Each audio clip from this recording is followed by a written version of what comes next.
Get out of here and go to the female fighters, because we kind of get the idea this is not a request. So let's level up. Right. Oh, new weapon proficiency. Where to put it?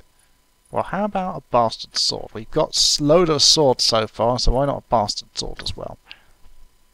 And to that end, we can put in the searing flame. Or blade of searing. Is it made of adamantine? Hopefully not, because otherwise it will just disintegrate once we leave. Give that to Emoin to use as a backstabbing weapon. And probably should check our mage spells. Okay, another level 1 spell, Chromatic Orb. And...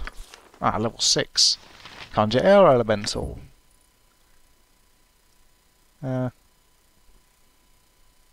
50% chance of losing control. Well, let's put it there anyway, because it's the only one we know. We do have to sit down and memorise a load of spells at some point. Onward then! Right.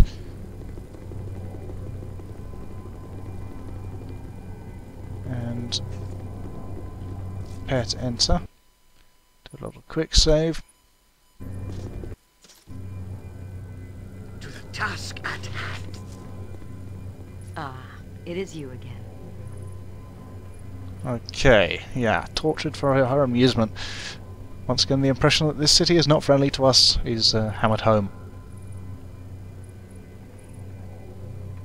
Oh, intimate matters. That would be bad. That would blow our cover for sure. Because we don't exactly have experience in that area.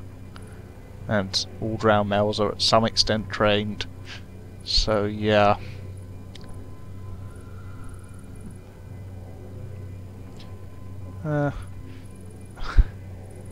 He is quite insolent, to be honest.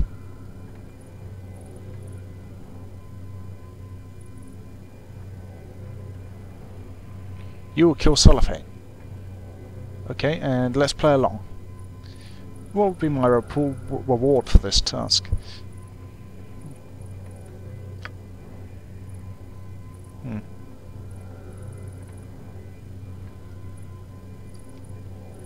Okay.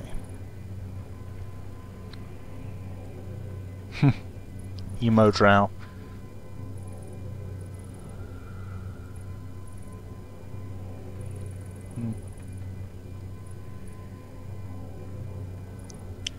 Pewalfy cloak as a trophy.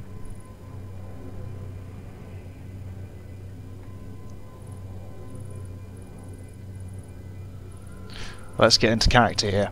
I understand. I look forward to killing that arrogant bastard.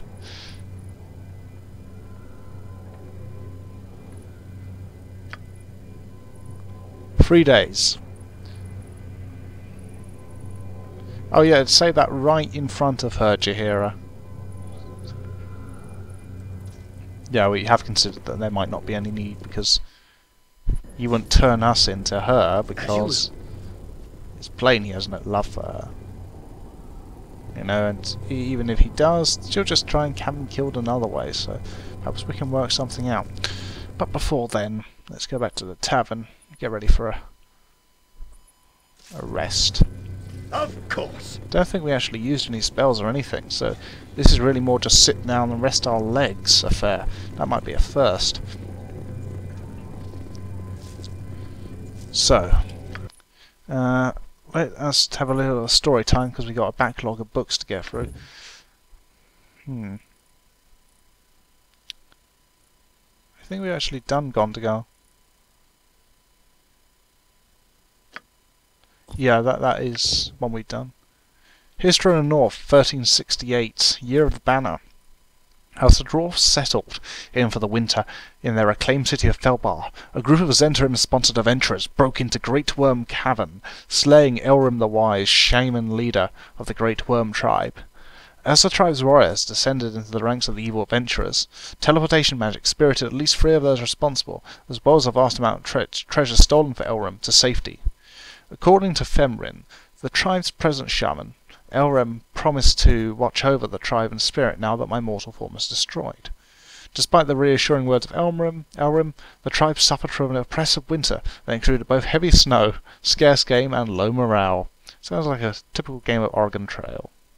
You have died of frostbite. Trusted visitors to the barbarian encampment reported that Fenrir and Gweshin Ironhand Talistars are wearing some form of armour made from the scales of Elrim. This use of their former shaman's body as protection was supposedly ordained for a dream vision. The armour appears as little more than a supple leather armour, but seems to deflect blows and protect as well as full plate.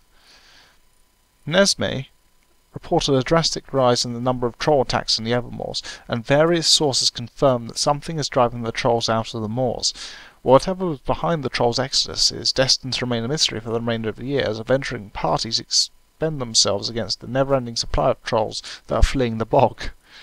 Yeah, it's always a good thing for adventurers, never-ending supply of monsters. Nobody asks why they live in the dungeon, they have to get there somehow, but in the end does it really matter? In the most surprising move of the year, the Blue Bear tribe, led by the shaman chieftain Tanta Hagara, marched on the fiend-ridden fortress of Hellgate Keep. While the brief struggle for political control of the city was reported by various sources, Tanta Hagara emerged as the new ruler of the city. Wow. Fiend-ridden fortress. I think that's something to do with... Well, we know for certain 2 demons were fighting it out in Iceman Dale every 100 years or so. Ixunamai lives there, and Belithat came there. So I think there was a kind of fortress of demons, an area under control of demonkind, where they'd moved via portal from the abyss into Iceman Dale, and then got cut off, so they set up their own kind of area, but they couldn't expand. Pretty interesting all round. That's 1369. That book was written then either this year or the previous one. That's fast distribution for this era, but of course we have magic and I imagine printing presses. So let's add an entry. Dear Journal, worked off my feet, running errands for every drow and her mother, sometimes literally. Managed to avoid murdering priestess by threatening to betray talking fish to authorities. Spared lives of gnomes by stealing helmet. Now I'm asked to kill supposed ally who has become nuisance to matron mother's daughter. Kel dilemma. Taking many things from corpses to prove I have accomplished the deed set before me. Decided to mark trophies with X's in order to avoid confusion with valuable artifacts. There we go. Another entry in the journal, another set of tasks completed, and next time we're going to get in deep end of the political game here and find out what exactly the drow are up to. So, hope you enjoyed watching us bumble about, completing errands and failing miserably against an adventuring party in Kuatoa, and I'll see you next time.